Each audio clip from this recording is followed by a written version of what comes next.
week we are back in the Gospels. The Gospels are the first 4 books of the New Testament, and the authors of the Gospel wanted people like you and me to know more about Jesus, why he came, and how we can follow him. Today, we're in the Gospel of John. Now, as you dig into the Gospels, one of the things you start to notice is how Jesus was often surrounded by crowds of people.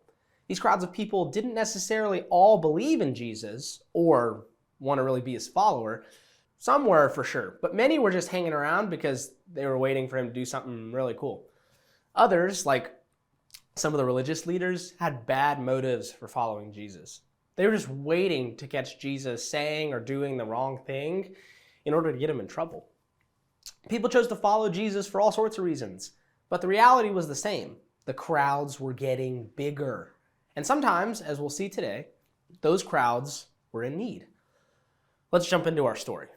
Check this out in John chapter 6. Sometime after this, Jesus crossed over to the other side of the Sea of Galilee.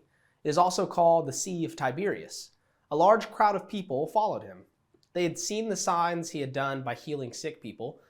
Then Jesus went up on a mountainside. There he sat down with his disciples.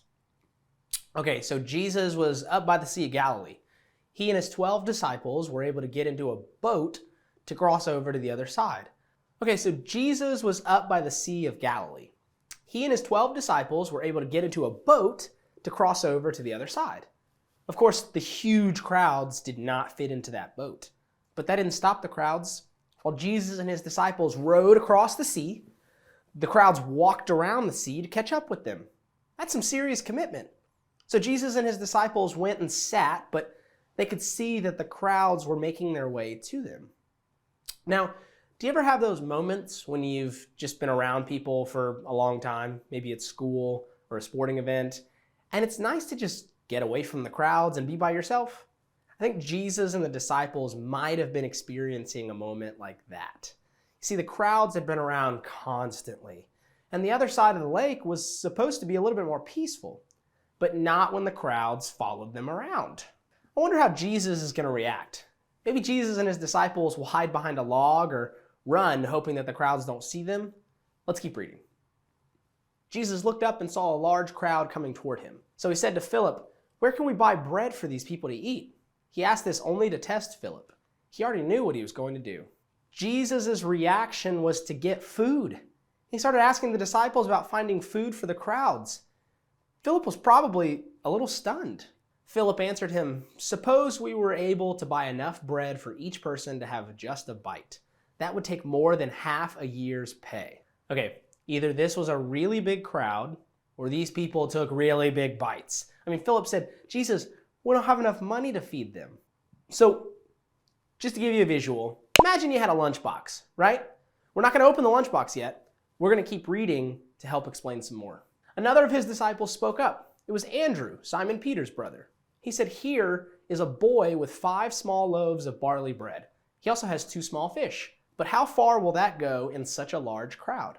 Okay, so this was a little comical at first. Philip had said there was no money and no way that they could afford to feed the crowds. So Andrew's solution, let's use this kid's food, like what would be in your lunchbox. Pretty good meal, right? You've got 5 loaves of bread and 2 small fish. I wonder if we have any cookies in there. I'm just kidding. Unless we did have cookies. Now, it doesn't really say when we read the story, but I always wonder how this kid's meal came into the story. Did Andrew just happen to see him and volunteer his food? Did the kid happen to overhear the disciples talking and offer it up?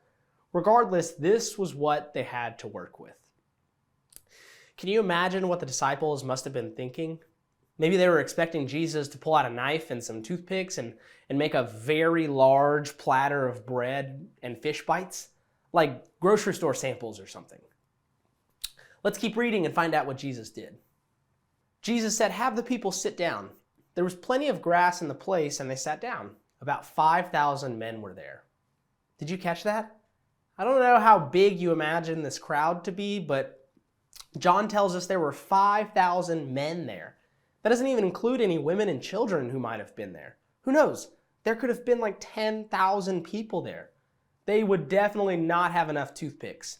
But things were about to get really interesting. Then Jesus took the loaves and gave thanks. He handed out the bread to those who were seated. He gave them as much as they wanted, and he did the same thing with the fish. Did you catch that? Let's see if we can capture this here. Jesus gave thanks, and then he started passing out bread to the people. So it'd be like if I had some bread, and I just started handing it out. And this, and more bread, and more bread, and more bread, more bread, more bread, and more bread. That's a lot of bread. Let's see if we can do the same thing with the fish. So I have fish, and I start handing out all the fish, and more fish, and more fish. When all of them had enough to eat, Jesus spoke to his disciples, "Gather the leftover pieces," he said. "Don't waste anything." So they gathered what was left over from the 5 barley loaves. They filled 12 baskets with the pieces left by those who had eaten. There were leftovers! When Jesus does a miracle, Jesus really does a miracle. I mean, there was more food. This story is so incredible. Really, it's a miracle, but if you think about it, outside of the miracle, this story would be very different without the boy. I think Jesus knew this too. The disciples probably laughed at Andrew's suggestion to use such a small amount of bread and fish, but Jesus was able to use what he had, what the boy had, to help others. That day, many people saw the power of Jesus through his compassion on the crowds. Jesus could have simply just sent the crowds away or said, "They're not my problem." But his compassion was evident to all as he provided for them. This act of compassion allowed them to stay and hear Jesus' teachings rather than have to leave and go to town to search for food. I'm guessing that at your age, it can be easy to think that you don't have much to offer to help others. It may be tempting to just say, "I'll help others when I have more." But imagine if the boy in the story had thought the same thing. There are so many ways that God can take what small amount we have to offer and do something pretty amazing with it. You don't have to wait until you're older to help others. You can use what you have right here and right now. Today, as we wrap things up, I want you to think about this. What do you have that you can use to help others? Let's get really practical. Think about what you have, your talents, your gifts, anything really. What you have might not feel like a lot, but just imagine what God can do with whatever you have to offer.